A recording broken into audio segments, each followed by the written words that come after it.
under careful monitoring. Dr. McCauley wrote and directed 2 films, Memo to Self, exploring the concepts of recovery management, and Pleasure Unwoven, on neuroscience of addiction. He won the 2010 Michael Q. Ford Award for Journalism from the National Association of Addiction Treatment Providers. As a person in long-term recovery himself, Dr. McCauley is grateful for the many benefits he received to establish his sobriety and strives to make sure that people have access to the same benefits and opportunities. He's committed to understanding how addiction plays out in the lives of people from diverse races and different cultures, genders, and orientations, and hearing their unique perspectives of recovery. Although addiction can be a debilitating disease personally and spiritually, Dr. McCauley joins with his colleagues to treat people seeking sobriety with respect, preserve their dignity, and accompany them as they find their own path into recovery. Please help me welcome Dr. Kevin McCauley. Good afternoon. Thank you for having me lecture again. It's wonderful to be back here, and hopefully we'll have a nice fun hour. Jim and I do go back. We actually share a sponsor, and so, I'll try to refer back to that a little bit as we go. This lecture basically is designed to give a message that I think is true, which is this: a great deal of what is harmful about addiction, especially to our brains, is probably an inflammatory process. A good deal of detox is probably inflammatory, and a good deal of what we do in recovery, up to and including yoga, it works because it is anti-inflammatory. And so I think that there's quite a bit of overlap between what we're hearing in the news these days and what it is that we go through. Those fellow citizens of ours who are struggling for their lives on ventilators, they're going through the same process that we did as we, succumbed to our disease of addiction, or we dealt with the impact of trauma and then got into recovery. The only difference between us and them is they're doing it all at once, and ours was separated out over years, which gave us a better chance to actually survive it. So what I tried to do when I wrote this lecture was really not just bring the idea that addiction is a stress-induced defect in the reward system of the brain. I really wanted to address, okay, what is it that breaks? What is it that stress actually damages in the brain? And once we understand that mechanism, is there any ability to glean some new treatments or ways to solve the problem of addiction or to solve the problem of trauma? As we go along here, as always, I hope you will feel free to ask questions throughout the lecture or at the end. This is my email. I'd be glad to send you these slides if you like. This is the website for the second film that we made. You can always reach me through that or the email. If you would like the streaming link to either of the films, I'd be more than happy to send it to you. I have both of them on Vimeo. And so if you'd ever like to watch them, you can stream them anytime you want. If you want a hard copy, I can send you a hard copy as well. You can always reach me through this email. So the only thing that we really have to compare this pandemic that we're living through right now is the flu epidemic that took place in 1918 really to 1920, in which nearly 50 million people died. And it may even be more than that, and a third of the world's population was infected by this particular form of influenza. And I think one of the things that hopefully this will not happen to us, but what's important to remember about that pandemic is that it lasted 3 years, and it kind of came in waves. The first wave was pretty bad, the second wave was very bad, and then there were a couple more waves before it finally petered out. It's hard to know exactly where it started. Some people locate its beginning at an army base in Kansas. There is some research, though, that it might have come from other places as well. But what's interesting is after the first reported case and the recognition of an epidemic at that army base in Kansas, It was in France 2 weeks later. And keep in mind, this is 100 years ago, when you couldn't exactly get on a plane and go to Europe. You had to go on a ship, and yet it was that transmissible.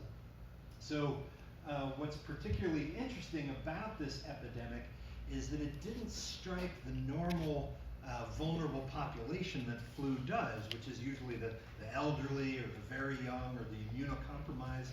Actually, the people who died from this influenza were fairly young people, people between 25 years of age and 45 years of age. And the theory is that what got them was not so much the viral infection itself, but their body's reaction to it. That they had such young, robust, healthy immune systems that it was the over-response of their immune system and the release of all these inflammatory mediators called cytokines that really caused their death. And that's actually something that people are trying to figure out about the current epidemic, is what's actually killing these patients. Is it that the virus is not responding to the body's immune and inflammation process, and the virus is just continuing to damage cells? Or is it that the virus has responded, that it is working against the virus, but then it's our own runaway immune system that has kind of taken over?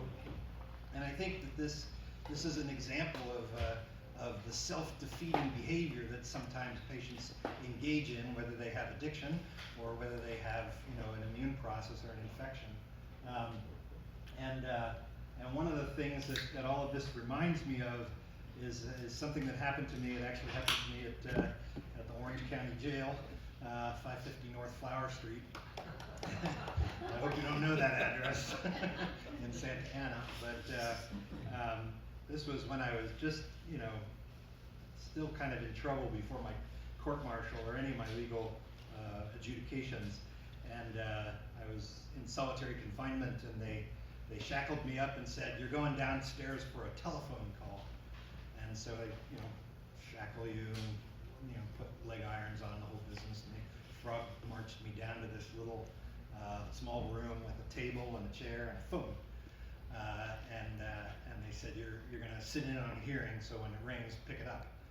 And so I picked it up, and I found out that I was sitting in on the hearing that the Medical Board of California was calling to revoke my license in as fast a process as possible. In other words, they wanted my license gone yesterday. And so there were 3 people on the call: the administrative law judge, me, and then a deputy attorney general for the state of California.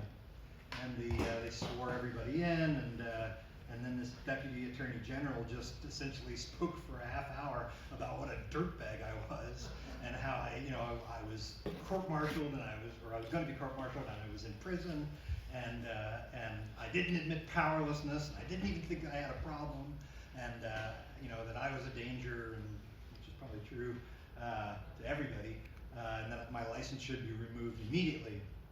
And there was a long pause after he stopped, and the administrative law judge said, "Dr. McCauley, they put you in prison?" And I said, "Well, yes. I mean, I'm in the military, so that's the kind of thing that I was on my way to the Camp Pendleton Brig at that point through the Orange County Jail." And he said, I've been dealing with addiction and professionals for a long time, and I can't believe that they actually, did that. And I've listened very carefully to what Deputy Attorney General Leidendorf has said about, your case. My guess is that it's probably factually true. Do you have anything to say for yourself? And I said, "Well, Your Honor, I got to be honest with you. I'm still trying to put together what happened. I mean, all of this sort of collapsed in about 6 months, and with deference to the Attorney General, I do think I have a problem. It's clear I have a problem, and I absolutely admit powerlessness. And what I would ask is that you suspend my license and give me a chance to get through this and go through treatment and come back before you in a year or two and try and show you that I am, worthy of being licensed." And he said, "That's exactly what I'm going to do. So, I'm going to put your license in abeyance, and you get through that craziness, and when you're ready, come before me like so many other doctors do, and show me that you know what recovery is, and that you're not a risk anymore." And he got off the phone, and I think the Deputy Attorney General was he sort of softened a little bit after after he heard me speak, because he didn't know me, other than what he'd read in reports. And so we started to talk as I was, handcuffed to this phone, listening to my life get flushed down the toilet. He wanted to chat with me. Isn't that nice? And so we actually had a very nice conversation. He said, well, I, like the judge, I've also been dealing with addiction for a long time. And I can tell you that what it really comes down to is one thing, and that's immaturity. And when you grow up, you'll stop using drugs. And I didn't say anything, starting to learn that. And I thought to myself, well, isn't that convenient? So what you're telling me is all those researchers who are studying addiction, Nora Volkoff and George Group, they can just stop, and all of those, dusty shelves of journals, medical journals about addiction, that can all be thrown away, because all those people really needed to do was come to you, cop, because you've got it all figured out, and it's about immaturity. I did not say that. And I'll be honest with you, now some 23 years later, I've never been able to shake what he said. Because quite frankly, there definitely was an immaturity component. And what I've kind of come to over the years is that the meaning of the word mature or immaturity, I tend to see in an immunologic sense. When you and I were born, our immune systems were very immature. Just about all we had going for us was our mother's antibodies that we were hopefully getting through breast milk, or were still left around from the placenta, and a few, pretty good cells that were getting stronger. And then through a series of either infections or vaccines or both, our immune system started to mature to the point that we could actually go out every day and not die, which is a little on hold right now, but don't worry about that.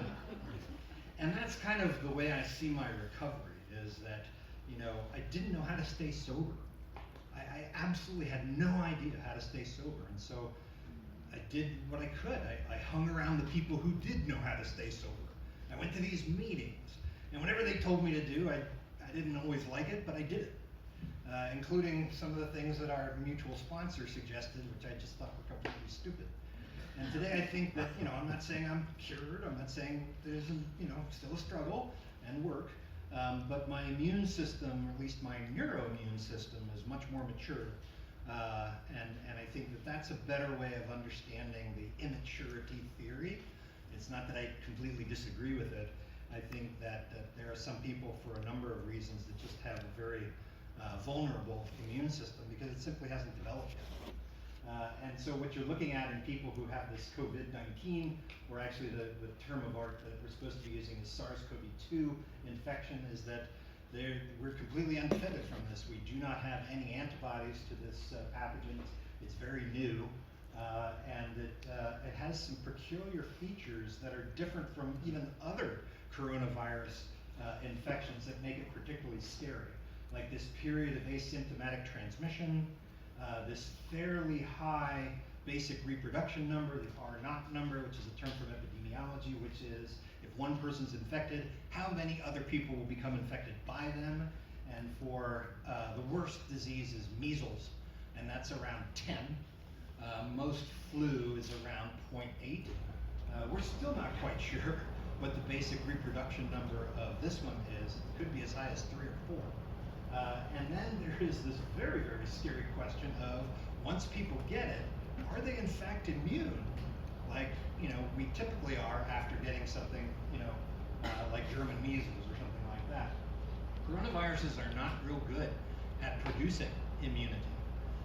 And so it could be that there is no immune response, that you might have a period of immunity, but that it goes away quite quickly, which is also true for flu. That's why we have to get a flu shot every single year if we want to, actually have a vaccine response. And so we're asking all these questions about a vaccine. It may be possible that there can't be a vaccine. And that wouldn't that be a blow if you got this thing, barely survived it, and then 9 months later got it again? So immunologically and infectious disease-wise, we're really staring into oblivion with this damn thing. And the other thing that's particularly important is this phenomenon of the second week crash. So people, they go through this period of incubation and asymptomatic transmission. Then they start to get sick, then they get pretty darn sick, and around day 7 they start to feel better. And they think, okay, well, maybe I'm one of those mild cases, and then all of a sudden they get hit with this very, very powerful immune response, which generally makes their lungs very inflamed, and many of them have to be intubated, and many of them go into what's called adult respiratory disorder, acute respiratory distress syndrome, which is notoriously famous for its high mortality, even in young people. And I think that immunologists probably heard this second week crash phenomenon, their eyebrows went up, because it takes about 7 days for the second half of the immune system to really rev itself up and to get this proliferation of T cells, which are particularly good at killing pathogens, but if they run away, they're very, very good at killing us, our own tissues. Right?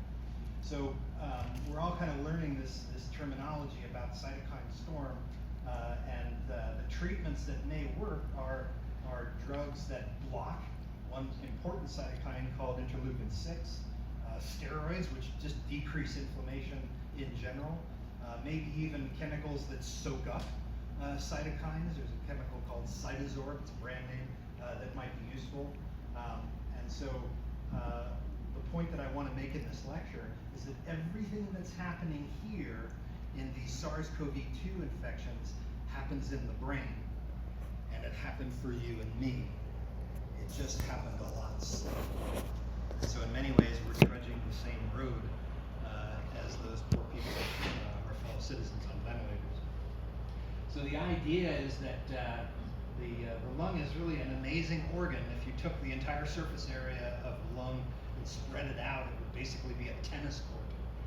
That was what allowed us to go from the water to the land, was our ability to become much more efficient at extracting oxygen out of the atmosphere. Remember, when we first, whatever we were at that time, stepped on the land, the partial pressure of oxygen in the Earth's atmosphere was much, much higher than it is today, which allowed things to get really big, like dinosaurs, right? And over that time, we've become even better at extracting oxygen. And part of why it works is because the membranes of these air sacs, which are the smallest component of the lung, this is where our airways end. And there are literally billions of these things in our lungs. They're very, very thin, and that means that they're very susceptible to infection. So our immune system has stationed immune cells, macrophages, T cells, in every single alveoli to be there, Johnny on the spot, should a bad guy come in, right? Or should a toxin come in, like for instance, cigarette smoke, right? Those cells are right there, and they can, take care of that thing right away. What's happening in patients with SARS-CoV-2 is that these cells are over-responding. They're causing too much inflammation. The very thin layer is dying. And anytime you lose any of the epithelium, if you and I were to get on a motorcycle and crash and have a road rash, once the epidermis is gone, really all you've got left after those immune cells and all that barrier protection is gone are clotting mechanisms. And so this is what's happening in these very, very young people. They're losing that surface of their alveoli. They now have their clotting mechanisms raw and exposed. And a lot of these people are getting very, very severe emboli, thrombi. They're having very advanced pulmonary embolisms and dying at like 30 and 40. And that's, again, a consequence of the damage here. Just imagine all of this happening in your brain cells, right? For every neuron that you and I have, we have 3 or 4 caretaker cells that do nothing but take care of that neuron. Make sure that he or she has enough food, clean up the debris, around them. Make sure they've got nice insulin along their little axons. Get rid of the excess dopamine. That's important for us psychostimulant addicts.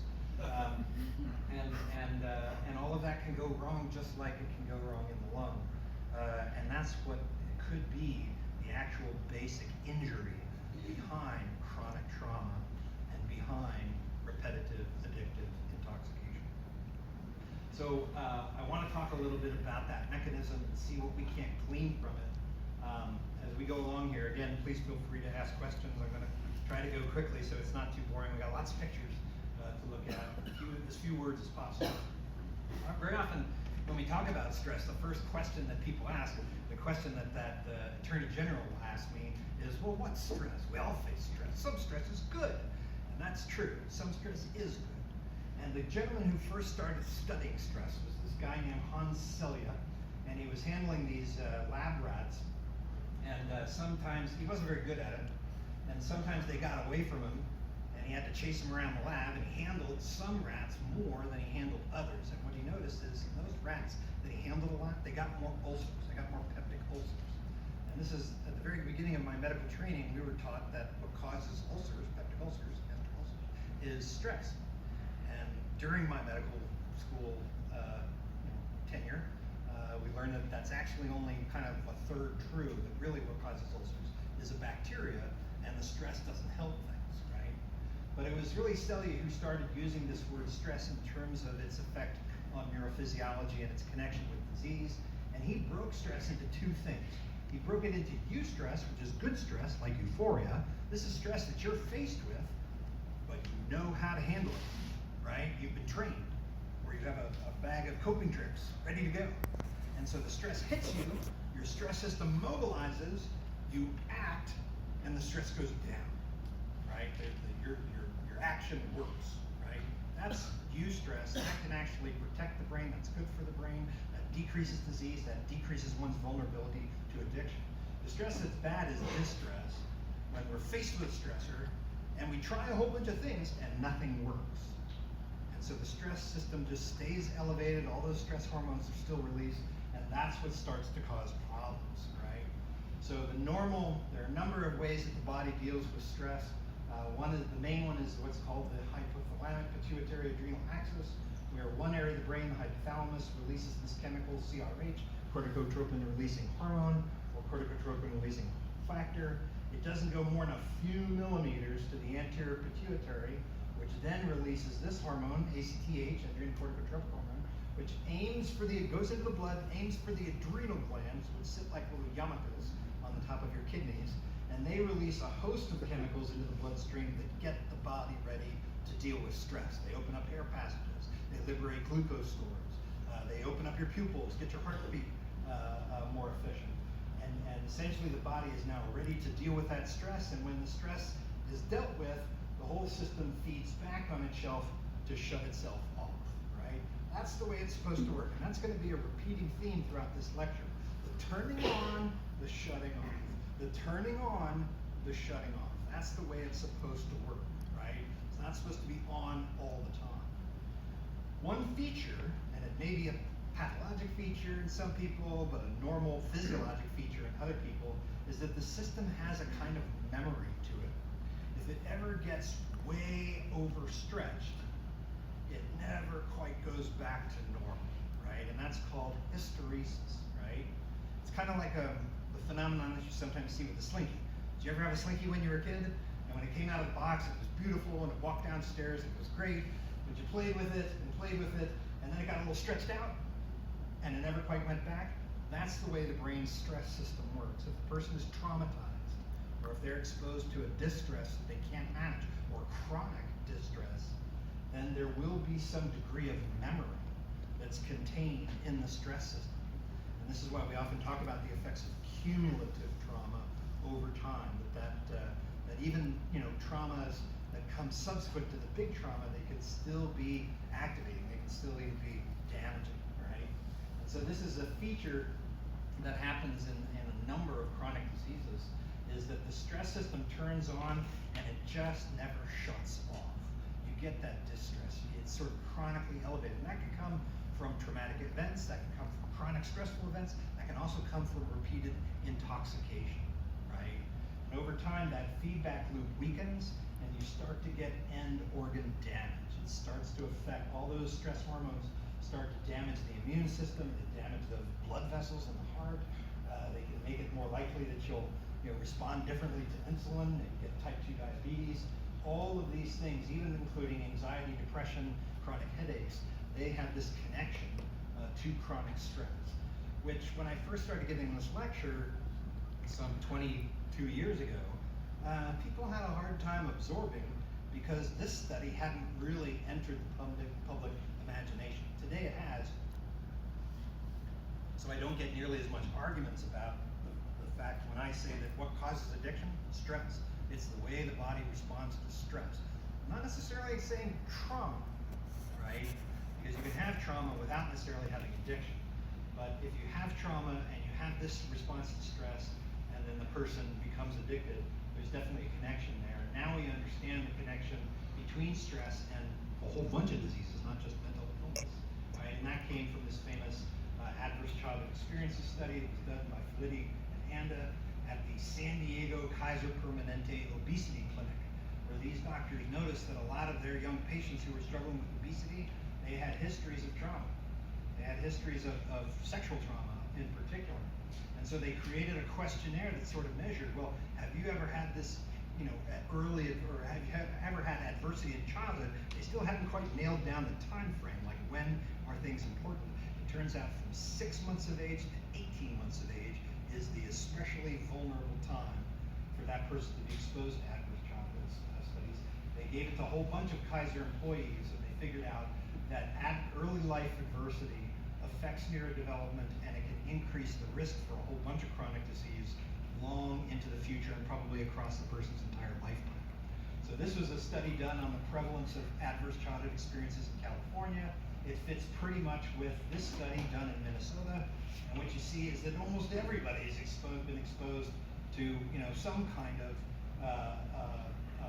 event that could be called an early life adversity, as high as 33% in some cases when you're talking about these less severe ones. But when you're talking about the really severe ones, like sexual abuse or drug use in the home or having an incarcerated family member, the prevalence is still pretty high, about 10%. And that seems to set in motion a series of events that sort of make it more likely that the person will get the kinds of diseases that shave about a decade off their lifespan, right?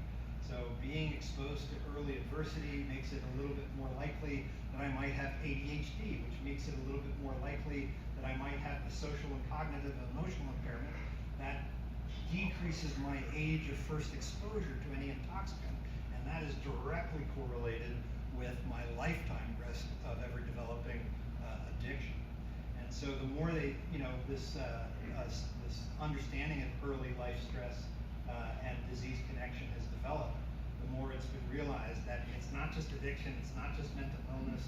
Really, early life adversity is connected to one's cancer risk, to one's heart disease risk, to one's even risk of developing type 2 diabetes. So this is a measure of what's called population attributable risk. What component of a person's current smoking can be causally linked to their exposure to an adverse childhood experience? In the case of current smoking, it's almost a third. And so what this showed us is that early stress is probably a nexus through which a whole bunch of chronic diseases are operating. Addiction is just one of them. And in fact, having childhood trauma in your history makes almost every stage of addiction a little bit worse, right? So when I'm talking to a probation officer and they're talking about the fact that they're going to violate one of their probationers who's used yet again, right? And they're going to stick them into what's called flash incarceration. They're going to stick them in jail for 2 weeks and see if their motivation doesn't improve, right? It's the kind of thing we would never do to a patient with heart disease, although it may be equally effective for all we know. All that they're losing, those poor patients, right?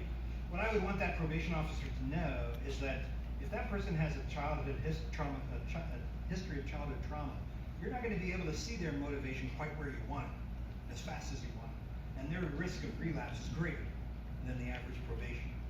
And I think that there's quite a bit to sort of take in here about this brand new area of neuroscience called psychoneuroimmunology, which is the connection between things like stress and things like brain disease. What is the connection?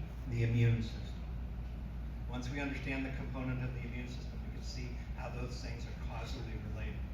So this is a fairly new field. One of the seminal studies was done by these two guys, Adler and Cohen. They conditioned rats to drink saccharine water, sweet water, and generally that's not hard, they like sweet water, right?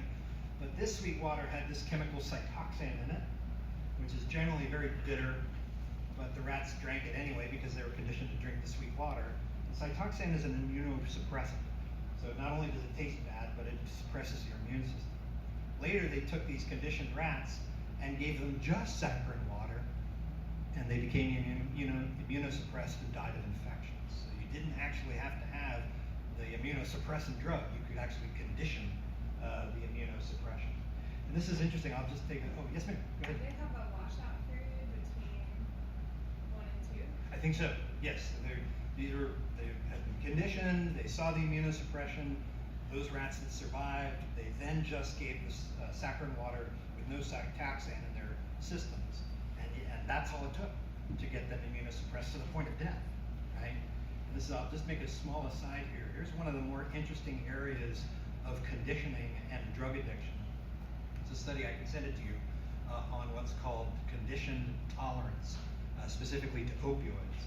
It turns out that most people who use opioids, let's say they use heroin, let's say they inject heroin every day, they generally inject the same amount. They inject the amount that kind of gets them over their withdrawal, maybe a little bit of euphoria, but it's pretty much the same amount, and they generally inject it at the same place, maybe their bathroom at their home. And that dose is not lethal for them. That's their daily dose. But if they have to inject that same dose in a novel environment, it becomes lethal. And so injecting heroin, your regular heroin dose, in an environment that you weren't expecting, suddenly the ability of the heroin to kill you changes. And that's all about conditioning. Again, this is where these areas all kind of come together. So this is what's known as the immune-brain loop, and it's clear that there's a connection between the central nervous system and lymphoid tissue, right? CNS neurons terminate in the thymus and the spleen right next to lymphocytes, right? And this is a way of understanding how they all are linked together. And they're linked together through the process of inflammation, which is really one of the more amazing things that evolution ever came up with, because it's a very, very careful balance between turning on defense systems in the body, very aggressive defense systems in the body, and killing a pathogen or getting rid of injured tissue, but not going so far as to actually kill your own tissue, right? And so this is what happens in the body when it gets inflammation. We'll go through this process. The idea of inflammation is to essentially change the tissue structure so that more plasma and more immune cells can get in, to make those immune cells more mature, more able to fight off infections, and then to shut off when it's supposed to, right? And so anytime you hear the term itis, that means inflammation of the, okay? So nephritis, inflammation of the kidney, right? Hepatitis, inflammation of the liver. Senioritis, that's inflammation of the senior. Okay, that doesn't make sense.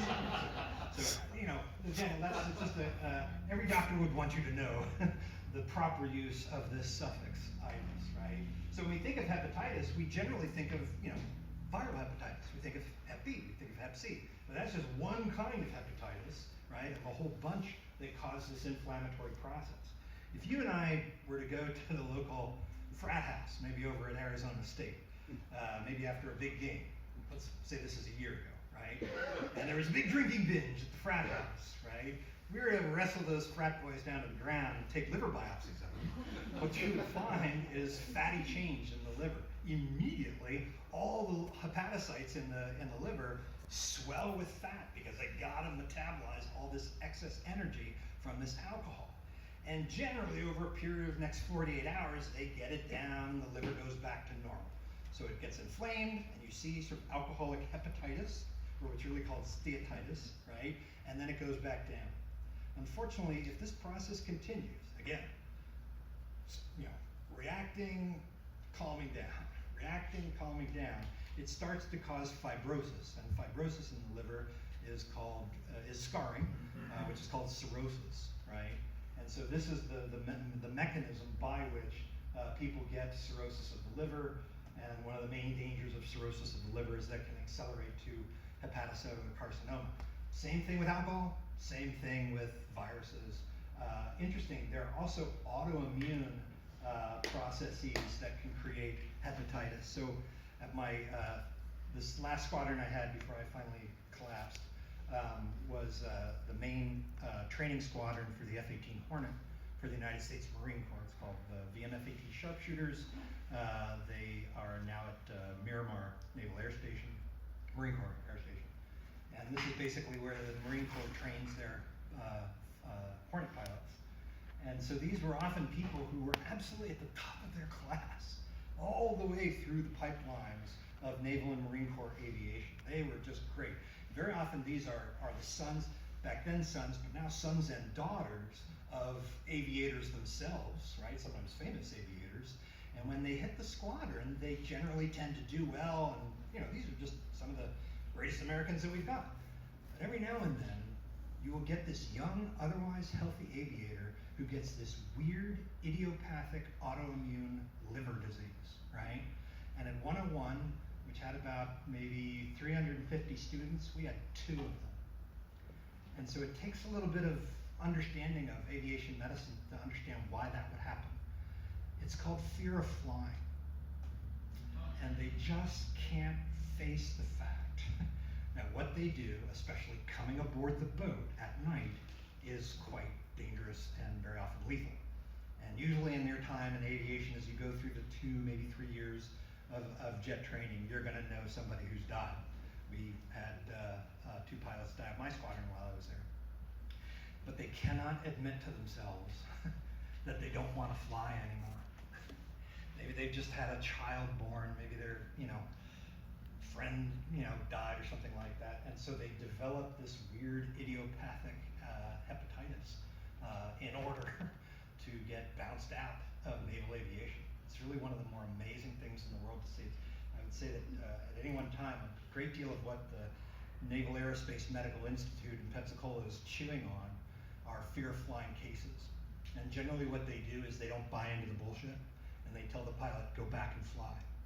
And that pilot either has to get with the program or finally admit, you know what, I don't want to do this anymore. Very, very interesting way that inflammation shows up. So I think to understand inflammation in the body and the brain, it helps to turn to a law enforcement metaphor. And I think you're going to find it's a little disturbing just how well these fit each other, right? So I just drove down Interstate 17 from Sedona today, and I noticed that there were at least one of these sort of ghost patrol officers. If you ever go through the Arco Santi exit, right? They always sit there. In fact, I've conditioned my brain to think Arco Santi cop, Arco Santi cop, right? So I just sort of reflexively slow down because you will, most of the time, find one of these folks. And it's really quite sneaky because you can't tell that they're a cop until you're on top of them, but they just sit there patrolling, looking for bad things, and they have a whole bunch of information that they can, at their fingertips, so they can look you up if they think that maybe you're not doing something right, or maybe you haven't filled out your registration on time, and all of that. So they have tremendous ability to communicate. And if they see something that looks wrong, maybe a crime in progress, or maybe a disaster in progress, they go to work. They completely change, they turn on their lights, and they intervene. But before they do that, they call their friends, right? They call for backup. And all manner of emergency responders start to come out of the woodwork. Some are police, some are fire. Some of those police ones that start out as just cop cars, they become super cop cars, right? And this is the way criminal justice and disaster response works in the United States. It works the same way in the innate immune system, right? So there are these cops that just sort of sit there. They're called macrophages. They're generally kind of quiet, not bothering anybody. You might not even notice them.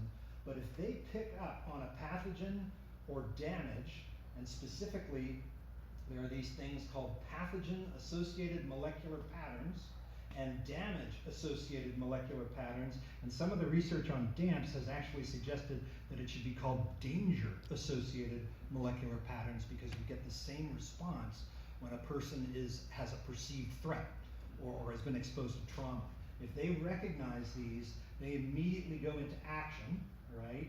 And they create changes in vasculature, and they also create changes in cells right? One of the things is they release these cytokines, all right? And there's a whole bunch of them, right? There are interferons, there are interleukins. Two of the most important ones are interleukin 1 beta and interleukin 6. There's something called tumor necrosis factor alpha, and they essentially sound the alarm.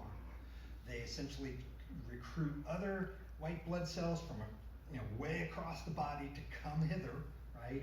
And they also change the local vasculature environment. So they actually swell blood vessels and they make them leaky, right?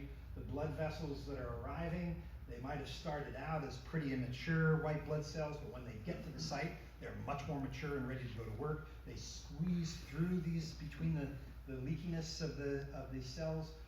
They release a whole bunch of things that cause fever, right? And these are the things that activate the inflammatory response. There's a nursery rhyme basically that every medical student learns. It's called rubor, calor, tumor, dolor. It means that you're going to see redness as those blood vessels dilate and increased blood flow comes to the area.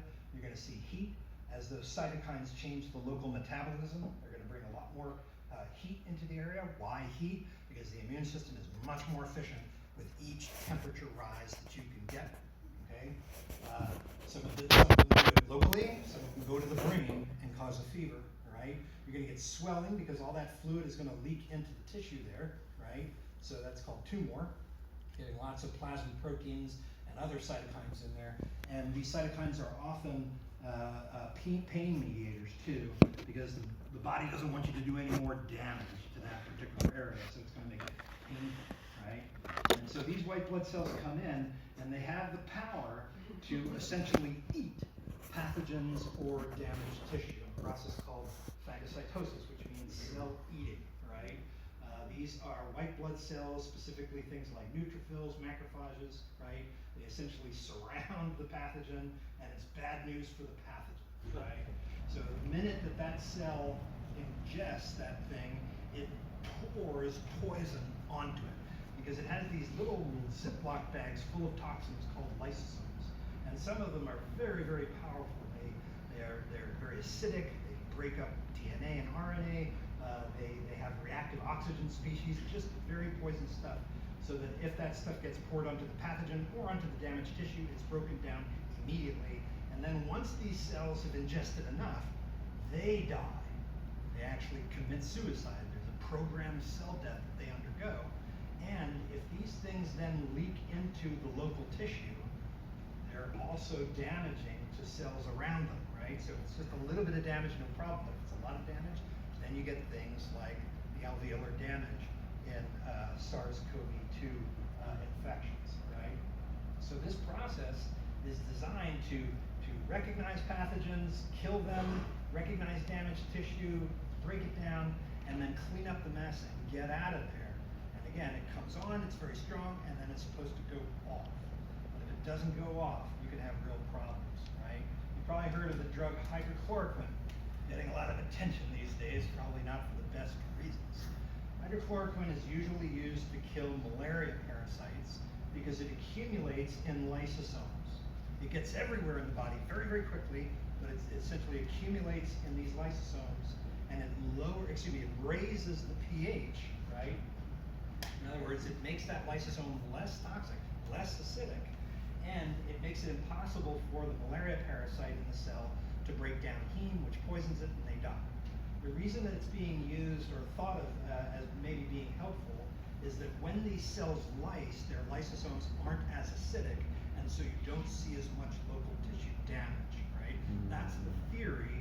I have to see if it really works out. One cytokine that I think we should all know is this one. It's called interleukin 6. It's a pro-inflammatory cytokine released by macrophages. It triggers inflammation. It's also an acute phase reactant, so it can essentially trigger complement. It goes to the brain and causes fever. Why fever? Again, because the body, the immune system is much, much better when it's hot, right? And we, as warm-blooded animals, have this sort of built-in feature that most lizards don't, right? So if you've got a pet iguana and he gets an infection, he's going to climb up and put himself very, very close to the light bulb, right? Because he can't raise his body temperature naturally. He will raise it in whatever way he can. We don't have to get next to the light bulb because we can turn on our own heat inside. And as long as it does a good job, then that system will work for us. Generally, the interleukin 6 releases prostaglandin 2, which then crosses the blood-brain barrier and causes fever, right? Aspirin breaks down or stops the synthesis of prostaglandin 2. Tylenol stops the synthesis of prostaglandin 2. That's why they're used, right? It is also released just from prolonged stress, and there are a number of drugs that block interleukin 6 that have been used for rheumatoid arthritis, and you will see these commercials with Sally Field and then the long, 20-second, don't take this if you've been in an area with fungal infections, stream of consciousness. So anytime you see a drug that ends in NAB, that's because that is a monoclonal antibody produced drug that is designed to decrease this inflammation. So you can see where I'm going with this. It could be that some of these anti-IL-6 drugs may be effective in treatment for SARS-CoV-2. In fact, interleukin 6 is so associated with SARS-CoV-2 that it's being thought of as a biomarker. So if you've got a patient with the symptoms and then you test for IL-6 and you find it, that's very, very sensitive that this person has coronavirus infection and that they are likely to quickly deteriorate, so you got to be ready to intubate them should that happen, right? We talked a little bit about fever. The whole idea is to bring the immune system to bear on the area of infection and to make it as strong as possible. And so this is what's happening in these patients, and this is what happens in chronic stress and trauma. You get the release of these cytokines, they cause the normal response, they kill the cells, but it's not enough to actually slow them down. So they keep on going. They release even more cytokines, they bring even more damaging cells, and that finally affects our tissues. This is what's called the cytokine storm. So again, the idea is to block these cytokines or soak them up or even dialyze them. You can actually get them out of the blood with dialysis, right? And try to stop this runaway uncontrolled inflammation, right? So we talked a lot about the vascular component of what actually goes on, what these cytokines do. I want to talk a little bit about the cellular component, and then we're kind of coming to an end here. I do want to point out that all of these things have been found active in people with major depressive disorder. And so it could be that drugs that block some of these cytokines may be powerful antidepressants that we use in the future.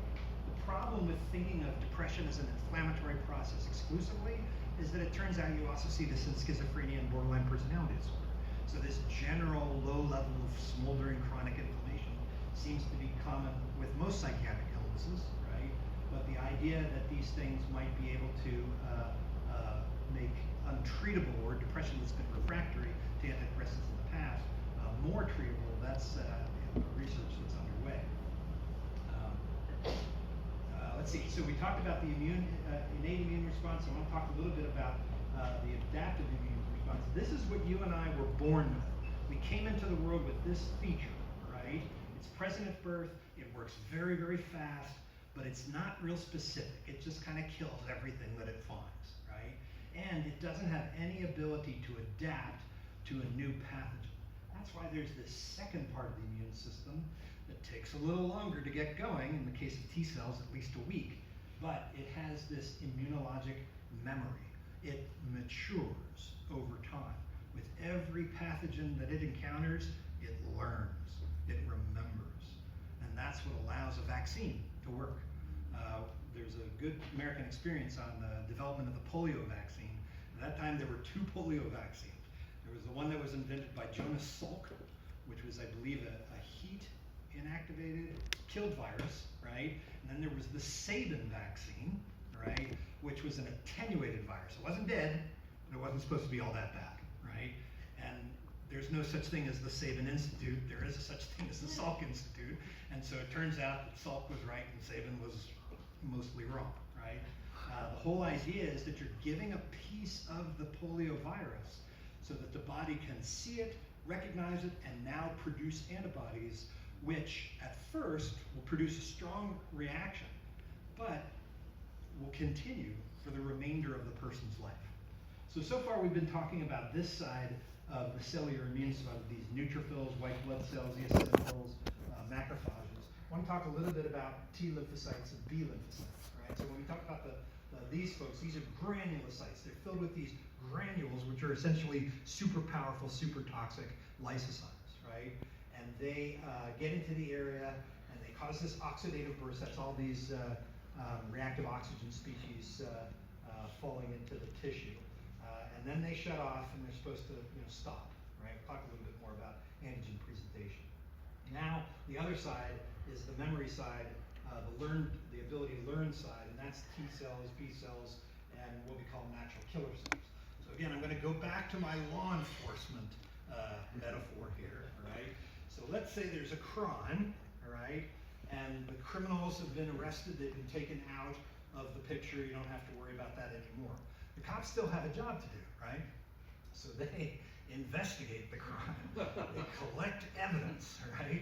Maybe even fingerprints, maybe even body parts if you're talking about an autopsy. And what they do is they take that evidence, they go to the courthouse, and they show it to the prosecutor. And the prosecutor then prosecutes the offenders, right? You know how it works, we all watch the show. The criminal justice system is represented by two equally important parts, the cops that investigate crimes and the prosecutors or the district attorneys who prosecute the offenders, right? The prosecutors are these guys over here, right? And so it's literally disturbingly exactly what these macrophages do. Once they've killed the pathogen, they take its body parts, I'm not kidding, an arm, a leg, a finger. Why get a fingerprint when you can get a finger, right? And they take it to lymph nodes, right? Lymph nodes don't have a heart, they don't pump like blood does. The lymph moves through your body just through moving around, right? Like maybe yoga, right? And they go to the lymph nodes and they essentially present these antigens, these body parts, to T cells. And T cells have the ability to become killer cells themselves, or they can take that body part and show it to a B cell. And a B cell is the cell that makes antibodies. There are also these things called natural killer cells, and they are very, very super toxic. If you've got a lot of these and they get out of hand, then you're going to see a lot of damage. By the way, HIV kills one type of T cell called killer T cells, helper T cells, CD4 cells. That's all HIV does, but when it takes out that one part of the immune system, that can be enough. And people die from HIV, from AIDS, from weird infection, toxoplasmosis, cancers that are usually suppressed by the immune system, like Kaposi sarcoma, things like that. So just taking out one line of cells can be problematic, right? But the B cells are the interesting ones, because if that antigen is taken by that macrophage, which is what we call an antigen-presenting cell, to a T cell, it will differentiate into a helper T cell, which will then show that body part to B cells, which will then make antibodies. In other words, they take that piece and they kind of copy it and they put it on its own cell surface, and they make these chemicals which go out into the bloodstream. And if they ever see that body part, if they ever see another body part just like it, they grab onto it, right? They mark it for cell destruction by the killer T cells and the natural killer cells. Did you ever see that movie, Raising Arizona? Yeah. Remember when John, what's his name? What was that? John, the guy who was in Roseanne. John Goodman. He robs a bank, and they get the bag of money, and they get into a car, and a dye pack explodes. Yeah. That's what antibodies do. The minute there's just so many of them, they just glom on. They're literally like sticky glue. And now, once you're marked, don't worry. It might take a little while, but they are coming for you. Right?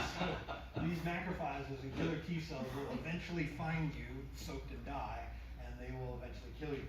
The interesting part of the lymphocyte response is, again, when those antigens are presented to B cells make these antibodies. They pour out these little proteins.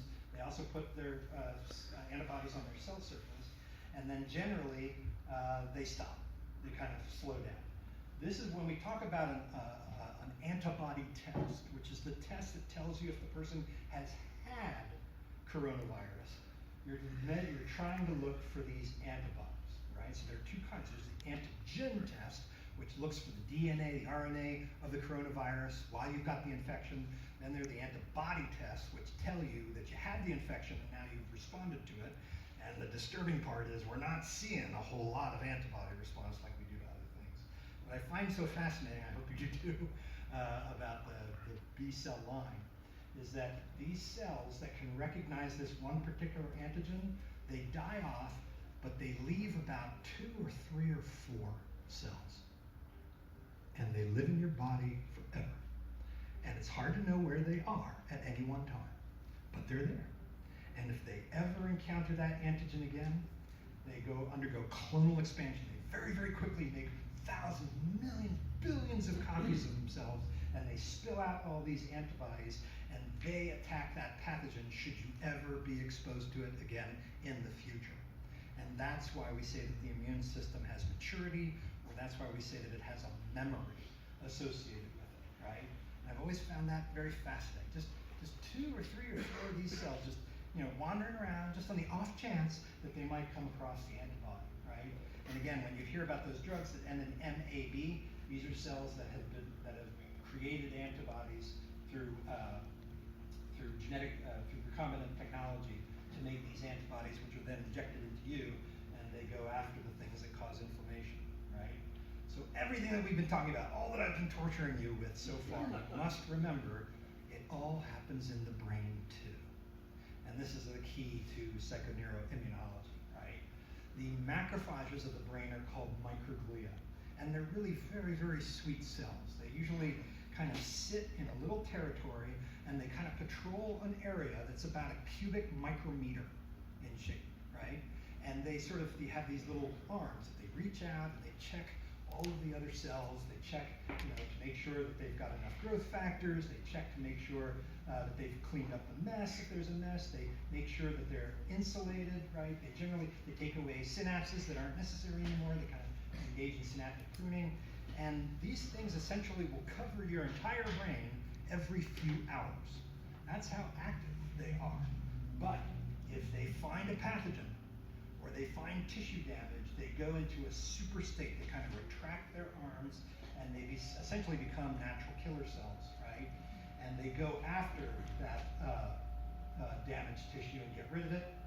And then they present that antigen to the lymphoid tissue in your brain, right? And that's supposed to be the end of their life. They do that, then they die peacefully, on target, just like they said they would. But if these states become too aggressive, then you can have things like Parkinson's disease. You can have things like Alzheimer's disease. They tend to leave a lot of tau protein and plaques behind. And that could be the inflammatory process behind Alzheimer's disease, right? It's also important in frontotemporal dementia. And it would not surprise me if in the next 5 years we have a section here for addiction and trauma, right? The damage that is done to the brain by repetitive stress, trauma, or addiction is being mediated by these essentially out of control microglia. One other thing I want to cover before we finish is how all of this connects to yet another system, which is the enteric nervous system. When I was in medical school, we learned that there were the sympathetic and the parasympathetic nervous system, and that was pretty much it. Well, it turns out that there's a third nervous system, and these are the nerves that exist in your gut. And they are as numerous and as different as all the cells in the brain, right? And they, specifically through this thing called the vagus nerve, they send messages back and forth between the brain and the gut. And it turns out that most of the fibers in the vagus nerve are headed from the gut to the brain. So we are not typically aware of these signals. We're not conscious of them.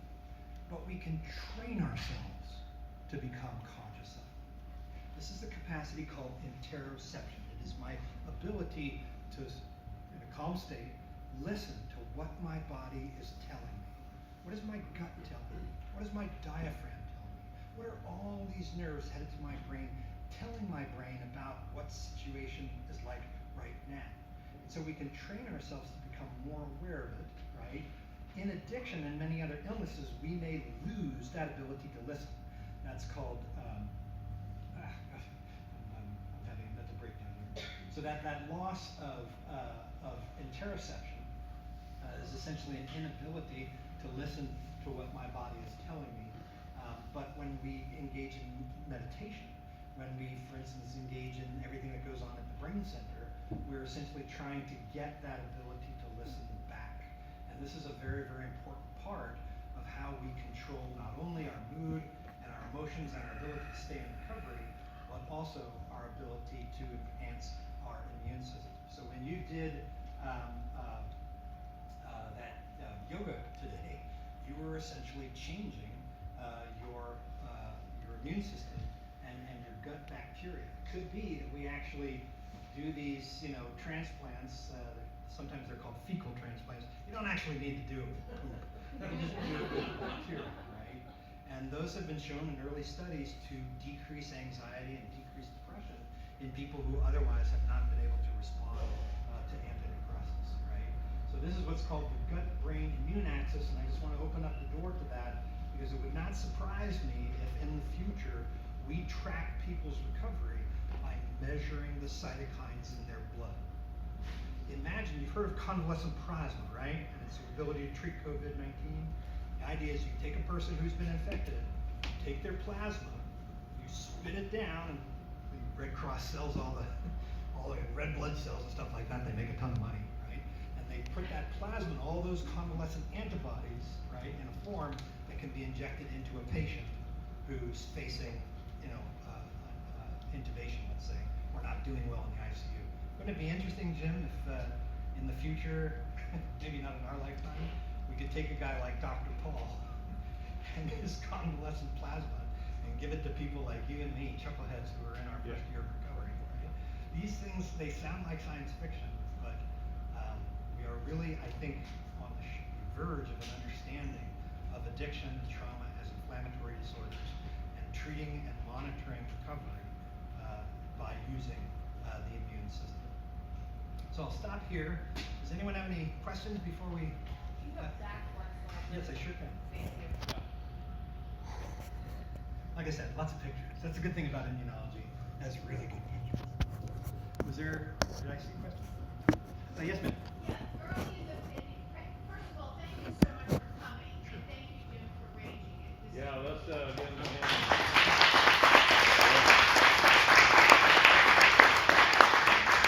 It's a new lecture. You're only the second people to hear it.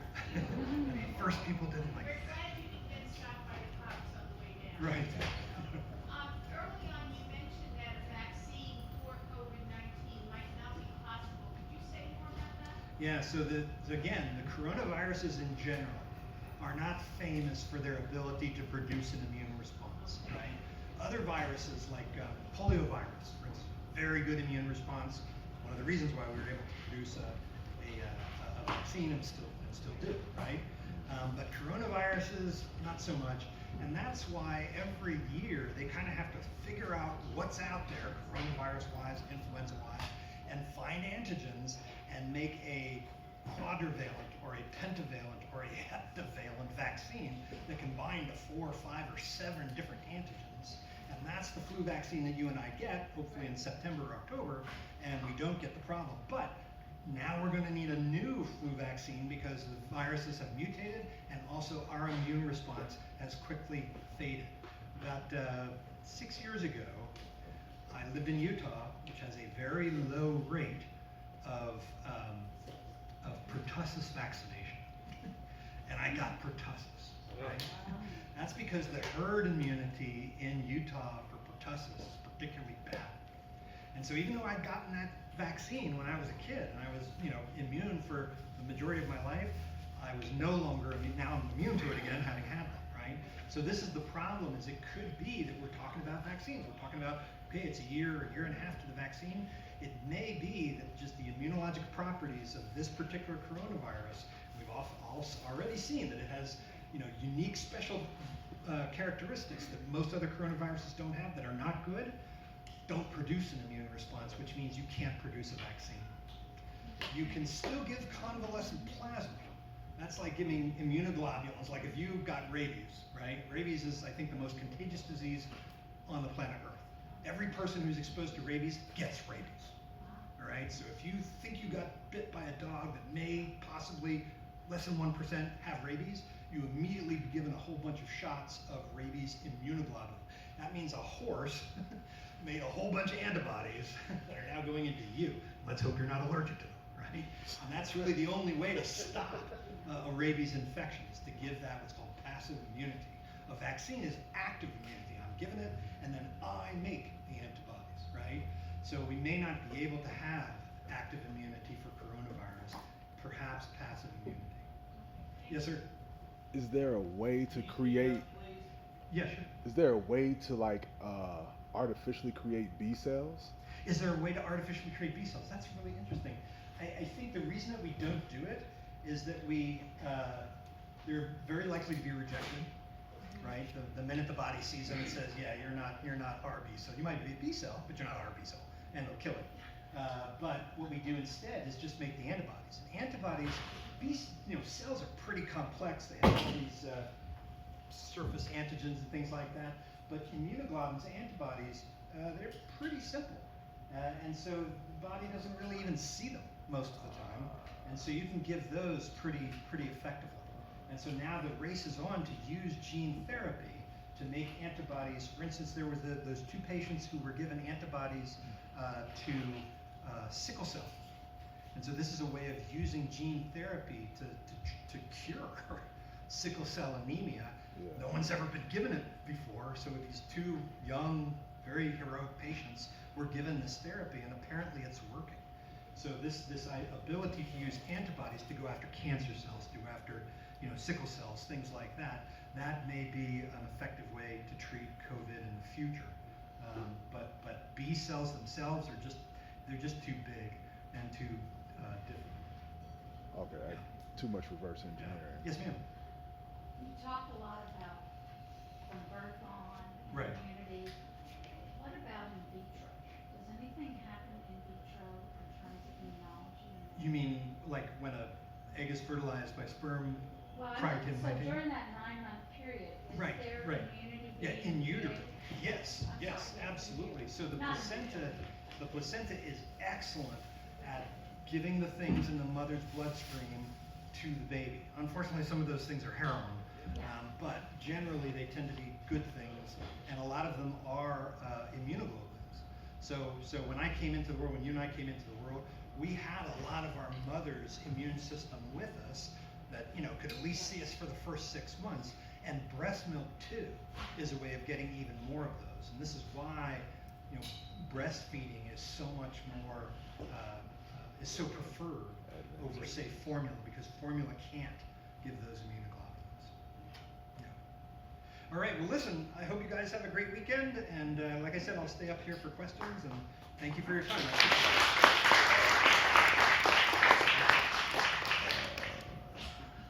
You'll all see signs in the lobby that as of Wednesday, the 13th, these are gonna be mandatory for everyone, masks for everyone. Please buy your own, and if you don't have one, we will give you one, but we want you to secure your own. As we increase in our activities, we wanna increase in safety, make everybody safe. And from what you just saw, it makes sense, right? Were you?